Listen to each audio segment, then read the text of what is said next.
ஆமாங்கய்யா. தற்போது வந்த இடத்துல 2 பள்ளிக்கூடத்துக்கு போய் நாங்கள் ஆய்வு செய்துட்டு தான் வரோம். பள்ளிக்கூடங்களை பொறுத்த வரைக்கும் சில பள்ளிக்கூடங்களில் மைதானமே இல்லை. இதுவரை ஆண்ட ஆட்சியாளர்கள் எப்படி ஒரு மைதானம் இல்லாமல் ஒரு பள்ளிக்கூடத்தை கட்டினாங்கன்னு எனக்கு புரியவே இல்லை. காற்று இல்லை, வெளிச்சம் இல்லை, போதுமான அளவிற்கு கழிப்பறை வசதிகள் இல்லை. ஒரு வகுப்பறை இல்லாத ஒரு கழிப்பறை, அதுக்கு கூட ஒரு பயன் இருக்கு, பொது கழிப்பிடமாக பயன்படுத்தலாம். ஒரு கழிப்பறையே இல்லாத ஒரு வகுப்பறையை குழந்தைங்க எப்படி பயன்படுத்த முடியும்? மைதானம் இல்லாத கல்வி எப்படி முழுமை அடையும்? தினந்தோறும் நான் என்னுடைய ஆசிரியர்களுக்கு செல்லும் தசையெல்லாம் சொல்லுவோம், ஒரு பிடி பீரியடை கூட நீங்கள் கட் பண்ணவே கூடாது, எந்த காரணத்துக்காக கட் பண்ணக்கூடாதுன்றேன். ஆனால் இங்கே வந்து பார்க்கும்பொழுது அந்த பிடி பீரியடில் மைதானம் இல்லாத பள்ளிக்கூடத்தில் எங்கே கொண்டு போவாங்க? அப்போ இத்தனை நாட்களாக 3 வகையாக நீங்கள் பிரச்சனை பிரிச்சுக்கலாம்: மாணவர்கள், ஆசிரியர்கள், பள்ளிக்கூடங்கள். மாணவர்களிடம் பிரச்சனை இல்லை, குழந்தைகள் ஆண்டுதோறும் கல்வியில் சிறந்து வர்றாங்க. ஆசிரியர்களுக்கு நிர்வாக ரீதியாக பல பிரச்சனைகள் இருக்குது, அதையெல்லாம் இப்பொழுது ஆய்வு செய்து வருகிறோம்.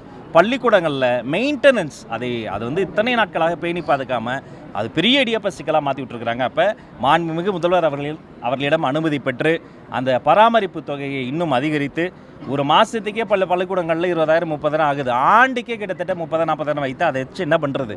பல இடங்களில் காவலர்கள் இல்லை, சுற்றுச்சுவர் இடிந்திருக்கு, மைதானங்கள் இல்லை, போதுமான அளவு ஆசிரியர்கள் இல்லை. இதையெல்லாம் வேகமாக சரி செய்வதற்கான ஆரம்ப கட்ட பணி தொடங்கிவிட்டது என்றே நான் சொல்வேன்.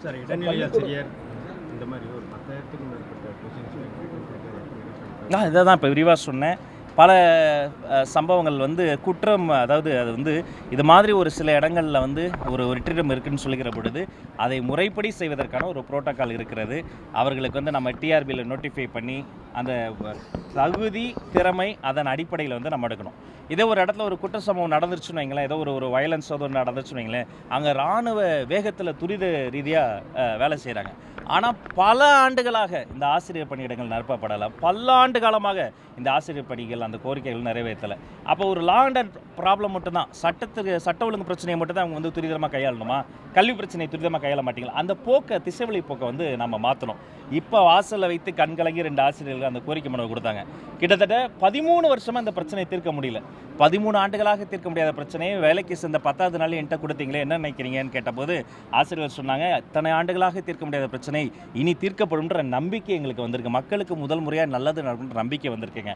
அதனால் ஒவ்வொன்றாக சீராய்வு செய்யப்பட்டு தகுந்த நடவடிக்கை வந்து எடுக்கப்படும். சார், நீங்கள் ஸ்போர்ட்ஸுக்கு முக்கியத்துவம் கொடுக்குன்னு சொல்லியிருந்தீங்க. 2018 இந்த ஸ்போர்ட்ஸ் வாதி எந்த நிரப்பப்படாமல் பல்வேறு பள்ளிக்கூடத்தில் நிறைய வேக்கன்சி.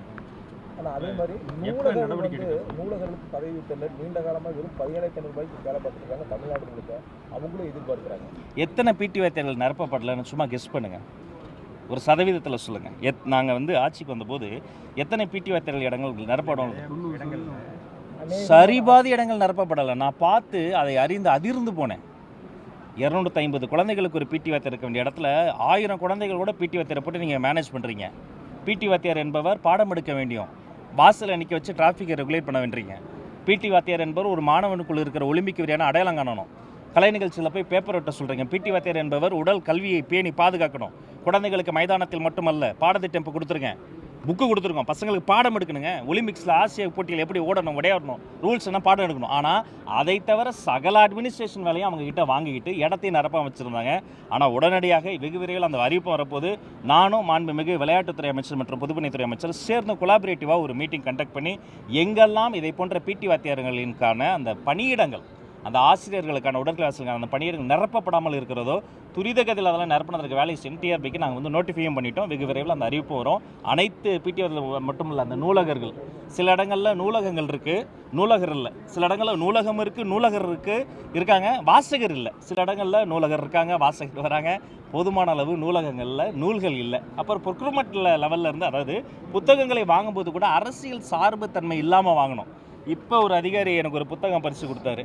இந்த புத்தகம் படித்த போது எனக்கு நெஞ்சில் அப்படியே நினைவலைகள் அப்படியே வருது. கதாவிலாசம்னு எங்கள் ஐயா இஷ்டாமகிருஷ்ணன் எழுதின ஒரு புத்தகம். இது வந்து தொடராக வந்தபோது வாசித்த எனக்கு நினைவு இருக்குது. கெட்டி அட்டையில் இது ஒரு புத்தகமாக வந்தபோது வாசித்த நினைவு எனக்கு எத்தனை ஆண்டுகள் கழித்து அதை பார்த்தபோது என்னுடைய பால்யகால நண்பனை பார்த்ததை போல அந்த புத்தகம் என்னோட பேசுகிறது. அந்த புத்தகம் என்னை உருவாக்கி இருக்கிறது. அந்த புத்தகம் கொடுத்த தாக்கம் வந்து என்னுள் இன்னும் இருக்கிறது. ஒரு ஜெயமோகன் ஐயாவினுடைய ஒரு அறம் புத்தகத்தை ஒரு அதிகாரி பார்த்த உடனே ஒரு பரிசு கொடுத்தாங்க.